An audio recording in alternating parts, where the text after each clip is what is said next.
Cordial saludo, compañeros.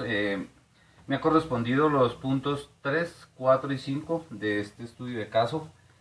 En el estudio que me correspondió a mí hacer están las acciones y omisiones que debe hacer el trabajador en el sitio de trabajo y en la empresa de trabajo. Dentro de las acciones está para una mejor evaluación del desempeño del trabajador, realizar las capacitaciones mensuales hechas por la ARL, ¿no? Hasta crear conciencia de los riesgos a la salud por los malos hábitos en el trabajo, ¿no? Y más aún cuando los riesgos a los que uno se expone con el tiempo nos resultan, por ahí en 10, 15 años, entonces nos aparecen las enfermedades profesionales. Revisar los entornos laborales y valorar la exposición a factores de riesgo del trabajador. Siempre debemos mirar nosotros como gerentes de la seguridad, del sistema de gestión y seguridad del trabajo, la exposición del trabajador es muy importante. Las capacitaciones, ejecutando las charlas continuas sobre la prevención laboral, la utilización de la EPP como medida de prevención, las brigadas de salud ocupacional dentro de la empresa. Seguimos con omisiones. Decimos que en el sitio de trabajo a veces en mal estado, los elementos que utilizamos, que nos coloca la empresa, corren un riesgo para nuestra salud. Los puestos de trabajo en malas condiciones, la falta de ergonomía. Recordemos que la falta de ergonomía es una de las causas principales, las malas posturas. La maquinaria obsoleta, la cual requiere de mucho esfuerzo del trabajador para realizar sus funciones. Generar la cultura de trabajo seguro y la política de seguridad prioritaria. Eliminar los trabajos manuales pesados o contrarrestarlos con la compra de maquinaria, de nuevos equipos o nueva tecnología, ¿no? Los sistemas de protección frente a los hornos, ¿no? Minimizar el calor. Fomentar las actividades tendientes a establecer el origen de la enfermedad laboral. Los procedimientos administrativos son los controles que se aplican a todas las áreas funcionales de la empresa, como son la señalización, las advertencias, instalaciones de alarma, ¿no? Los procedimientos de seguridad en el trabajo, inspecciones de equipos, controles de acceso y capacitación personal y los gabinetes contra incendios, ¿no? La dotación adecuada para la labor asignada. Si no tenemos los implementos adecuados, no podremos cumplir la labor, ¿no? Pagar la seguridad social de la ley, la EPS y la ARL, aportes a entidades del Estado, de los trabajadores a su servicio. Es muy importante las afiliaciones, porque en caso de que llegue a haber un accidente de trabajo, la ARL responde. Y en caso de que no pase nada, pues no hay ningún problema, ¿no? Entonces decimos que del procedimiento administrativo de la ARL son el reintegro laboral con modificaciones, el reintegro sin modificaciones, reconversión de mano de obra, reubicación laboral temporal, la reubicación laboral definitiva. Las acciones médicas del caso es el conjunto de actividades médicas y paramédicas destinadas a mejorar y promover la salud del trabajador, evaluar su capacidad laboral y ubicarlo en el lugar de trabajo adecuado a sus capacidades psicobiológicas, manteniéndolos en la actitud de producción de trabajo, ¿no? En el caso de María y de Juan, después de efectuar el examen médico ocupacional, debemos buscarle una reubicación laboral. En este estudio de caso, que los dos, que María y Juan, tienen los mismos síntomas. En este momento aquí les presento la guía técnica colombiana, la 45, aplicada al ejemplo y al estudio de caso. El punto 3 dice que las dos acciones médicas ocupacionales se realizarán por el preempleo, las periódicas, por incapacidad, por cambios de ocupación y egresos.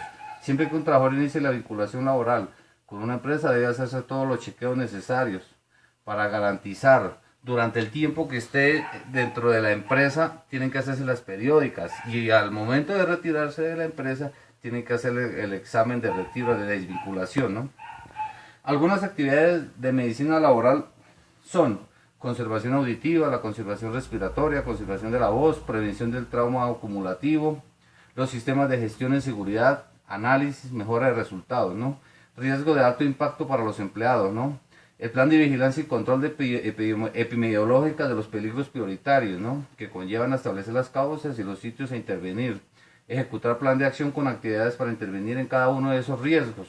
Tener los indicadores para realizar una evaluación precisa.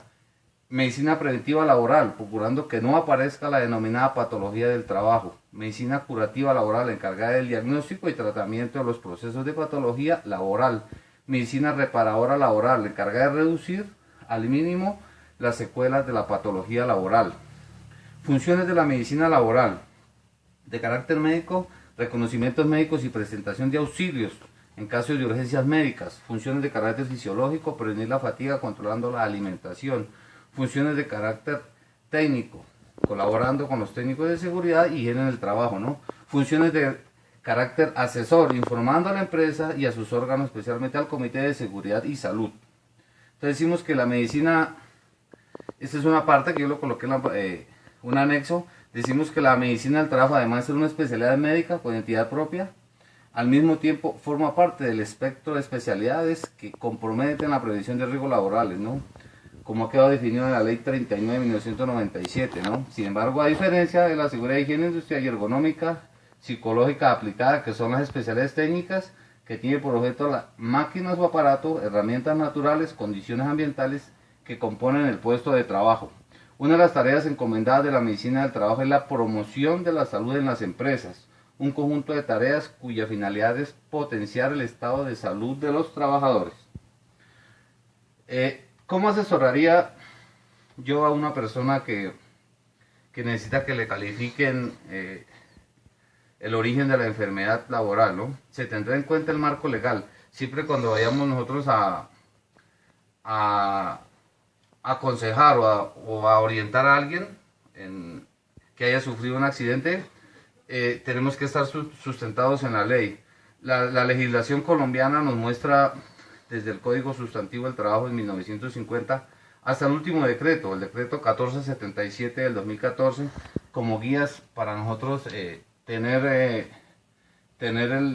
este panorama claro, ¿no? Teniendo en cuenta los criterios para la evaluación de la enfermedad, el diagnóstico, la relación y la determinación de causalidad, el origen laboral, o sea, en qué puesto estaba cuando resultó con esa enfermedad. El decreto 2566 del 2009 expone que el origen de accidente o de enfermedad causante o no de pérdida de la capacidad laboral o de la muerte será calificado por la institución prestadora de servicios de salud que atendió a la persona por motivo de la contingencia, en primera instancia, y en segunda instancia por la entidad administradora de los riesgos laborales profesionales, o sea, la ARL, cuando haya una concordancia por el origen. Será una junta representada por entidades administradoras de salud y riesgos laborales. El decreto 2463 del 2001, en su artículo 57, nos expone que por lo cual se dictan las instituciones prestadoras de servicios de salud y entidades promotoras deberán conformar una dependencia técnica o grupo interdisciplinario que adelante el procedimiento de determinación del origen y registrarla ante la Secretaría de Salud. O sea que si van saliendo enfermedades nuevas, el grupo interdisciplinario las va registrando ante la Secretaría de Salud para que quede incluida dentro del POS, se podrá decir. Las instancias para la calificación, ¿no? Instituciones prestadoras de servicios, la IPS, artículo 12 del decreto 1295 del 2012, la administradora de riesgos laborales, en segunda instancia, la ARL es la que nos califica, ¿no? Junta conjunta, cuando no estén de acuerdo las partes, la junta integrada por representantes de entidades administrativas de salud y riesgos laborales encargada de emitir el concepto con un término de 30 días para resolver el caso. La Junta Regional de Invalidez persiste cuando no hay acuerdo en la primera instancia, ¿no? Entonces se acude a esta junta para que determine el origen de la contingencia, pasa a segunda instancia. Junta Nacional de Invalidez, resolución de conflictos por desacuerdos en segunda instancia, jurisdicción ordinaria laboral, continuación de discrepancias, acudir ante el juez laboral, Tribunal Superior, Corte Suprema de Justicia, que ya ellos dan el veredicto final del origen de la enfermedad. Derecho de prestaciones asistenciales, cuando haya presentado un accidente o una enfermedad laboral. Tendrá derecho a los servicios odontológicos, al suministro de medicamentos, servicios de hospitalización, asistencia médica, quirúrgica, terapéutica y farmacéutica, rehabilitación física y profesional, servicios auxiliares de diagnóstico y tratamiento, prótesis y órtesis, reparación y reposición solo en casos de deterioro o desadaptación a criterios de rehabilitación que se recomiende, ¿no? Transportes necesarios que son prestados por la ARL. El derecho a prestaciones económicas, ¿no? Cuando uno pues sufre el accidente laboral o la enfermedad laboral originado por el trabajo, pues tiene un derecho a la que la ARL le pague, se pudiera decir, el beneficio económico mientras esté incapacitado, ¿no? En Colombia, según el sistema de riesgos profesionales, básicamente son 5 las prestaciones económicas contempladas en el decreto ley 1295 de 1995 en su artículo 7 y la ley 776 del 2002 en sus artículos 2, 3, 5, 7, 9, 10, 11 y 12. Y esta ley fue modificada por la ley 1562 del 11 de julio del 2012, donde están los nuevos parámetros, ¿no? El subsidio por incapacidad temporal, ¿no? Tiene 2 límites, el temporal y el médico. El temporal tiene una vigencia de 180 días y igual se puede prorrogar durante otros 180 días, ¿no? El carácter médico superado el cuadro agudo, el empleador debe reintegrarse a reubicarse en el trabajo, o sea que la empresa lo vuelve a aceptar y reubicarlo en un lugar de trabajo que él pueda desarrollar. La indemnización por incapacidad permanente o parcial, después de concluir el tratamiento y rehabilitación, sufran una disminución parcial pero definitiva de su capacidad laboral, ¿no? En los artículos 9 del decreto 917 de 1995 y el decreto 23 del 2463 del 2001, ¿no? La incapacidad laboral que sea igual o superior al 5 pero inferior al 50%, ¿no? La pensión por invalidez en Colombia es igual o superior al 50%, ¿no? Entre el 50 y el 60% tendrá derecho al 60% del ingreso, de lo que estaba ganando, pues ahí es del sueldo mínimo, la base de la liquidación, ¿no? Si es superior al 66%, el monto de ingresos será el 75% del sueldo mínimo de lo que estaba ganando cuando estaba trabajando. La pensión del sobreviviente, ¿no? Se aplica en 2 situaciones, cuando fallece un trabajador por accidente laboral o enfermedad profesional, o cuando fallece un pensionado por invalidez de origen profesional. En ese caso, la pensión por sobrevivencia la recibe la esposa o la familia. Auxilio funerario, ¿no? Decimos que cuando nosotros pagamos las exequias de un afiliado, pues tenemos derecho a que la ARL nos pague la de nosotros, ¿no? Dentro del sistema colombiano, ¿no? Y que no sea inferior a 5 salarios mínimos ni superior a 10 veces lo mismo, o sea, superior a 10 salarios mínimos. La ley 100 de 1993 tendrá derecho a pensión de invalidez del afiliado al sistema que haya perdido 50% de su capacidad laboral y acredite las siguientes condiciones. Por causa de enfermedad, que haya cotizado 50 semanas dentro de los últimos 3 años inmediatamente anterior a la fecha de sentencia con una cotización del 20%. Invalidez causada por accidente, cotización de 50 semanas dentro de los últimos 3 años y un 20% de monto.